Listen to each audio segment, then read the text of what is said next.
আরে কিসের বা থাম না, 2 দিন সময় লাগবো, আইতেছি। আমার কিছু করার নাই সুলতান, ঘটনা এখন আর আমার নিয়ন্ত্রণে নাই। উপর মহল থেকে ফোন আইছে, আর তুই যে ঘটনা ঘটাইছো, এবার যদি তোর কিছু হয়, আমি তোর 1 ফোঁটাও সাহায্য করতে পারবো না। আপনারা সবাই তো সুলতানরে জানেন, তারপরেও আপনার কাছে আমি অনুরোধ করব, আপনারা পারলে ওরে মাফ করে দিয়ে। আর একটা কথা, সুলতানের কাছে যদি কারো কোনো দেনা পানা থাকে, আপনারা আমারে দয়া করে জানাই, আমি তার সমাধান করতে চেষ্টা করি। আমার পুরাটা দেখে দোয়া করি, যাতে যেখানেই থাকে সেদিন ভালো থাকে।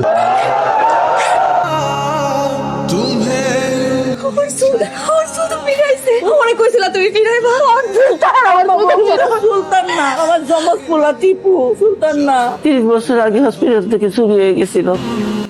একটু খাও বৌমা, তুমি না খাইলে তোমার পেটের বাচ্চাটা কষ্ট পাইবো, তাহলে তোমার বাচ্চাই ফিরবো। বস্তা বস্তা কইরাছে, পুরা বাড়ি মাথায় করে ফেলাচ্ছে। এই মানুষটাই তো নাই, এই বাচ্চা দুনিয়াতে কি করবো, খারে বাপ ডাকবো। এই বাচ্চারে দিয়েই তুমি তোমার স্বামী শোক বলবা। আপনি তো আপনার আরেক ছেলে পাইয়া এই ছেলের ভুলে গেছেন, তো আমি কারে আঁকড়া ধরে পাচ্ছি। মা কখনো তার সন্তানকে ভুলে যেতে পারে না, তুমি তোমার বাচ্চারে আঁকড়ায় ধরে বাঁচবা। বাচ্চাটা পেটে এলো মাত্র, আর এই সময় যদি এমন না খাইয়া থাকে, বাচ্চাটা তো মরবই, আর মায়াটারও বাঁচাতে পারবো কিনা আল্লাহ। আমি তোমার একটু খাওয়াই দিলে খাওয়া মা। মা ভাইয়া নাকি রাগিয়েছিল দুপুরে আমার দেখতে। তোর বাবা তোর ভাইয়ের সাথে কথা বলতো না, কারণ তার কারণে অনেক জায়গায় তোর বাবার অপমান অপদস্থ হইতে হয়েছে। একলা একলা ঘরে বসে কানতো, কাউকে কিছু বলতে পারতো না। তোমার ভাইয়া তোমার আব্বার কোনো কথা শুনতো না। আমার এক ছেলেরে আল্লাহ মিয়াকে শিক্ষাতে আমার কোনো আফসোস নাই। আমার হারানো ছেলেরে নিষ্পাপ বানায় আমার কাছে পাঠাইছে আল্লাহ। সুলতানকে তোর বাবা ভালোবাসতো, সুলতান কোনোদিন সেটা বুঝে নাই। আব্বারে ভাইয়ার মতো তুই তোর বাবার কষ্ট দিস না। ভাইয়া থাকলে আমার অনেক আদর করতো না। আমি যার কাছে বড় হয়েছি না, আমার আব্বা ডোম ঘরে কাজ করতো, লাশ কাটে না, লাশ কাটতো। সারাদিন ডোম ঘরে থাকতো, আর আমি একলা ঘরে থাকতাম। না খাইয়া আব্বার লোকে অপেক্ষা করতাম। আব্বা এলে দৌড়ে যাইতাম, হাত মুখ ধুইয়ার সঙ্গে সঙ্গে আমার ভাত খাওয়াই দিত। এমন না যে ঘরে খাওয়ানো ছিল না, আমার ঘরে কিন্তু খাওয়ানো ছিল। আদর যত্ন করার মতো কোনো মানুষ আসছিল না। তারপর থেকে একটা জিনিস বুঝছি, জানেন, মানুষ 2 বেলা না খাই থাকতে পারে, মরে না, কিন্তু আদর আর যত্নের অভাব পাইলে মানুষের বাঁচার ইচ্ছা থাকে না। নতুন যে মানুষটা আসতেছে তার তো কোনো দোষ নাই, নিষ্পাপ সে কি কষ্ট দেওয়া ঠিক হইব? মজা করে খান, যা খুশি করবেন, খাওয়ান ঠিক মতো খাইবেন। পানি আনবো, পানি। সুলতানের জমজ ভাই বলে তৈরি হয়েছে, মেয়ে হারিয়ে যাওয়া ভাই টিপু।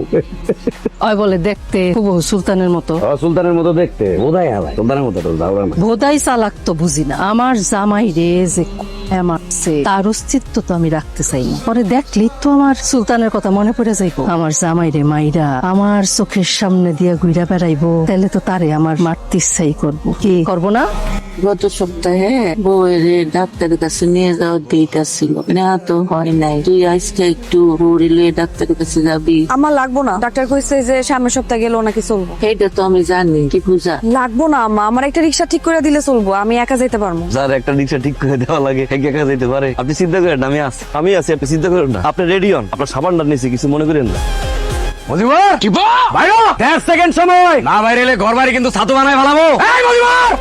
মা, ও মা, কি হয়েছে? তোর আব্বা সকালে বাজারে গেছে, বাজারে না গেলে তো আরো খারাপ অবস্থা হইতো। আরে আপনি আমায় দেন বলুন, ডাক্তার আপনার কইছে ভারী ভালো না বলতে।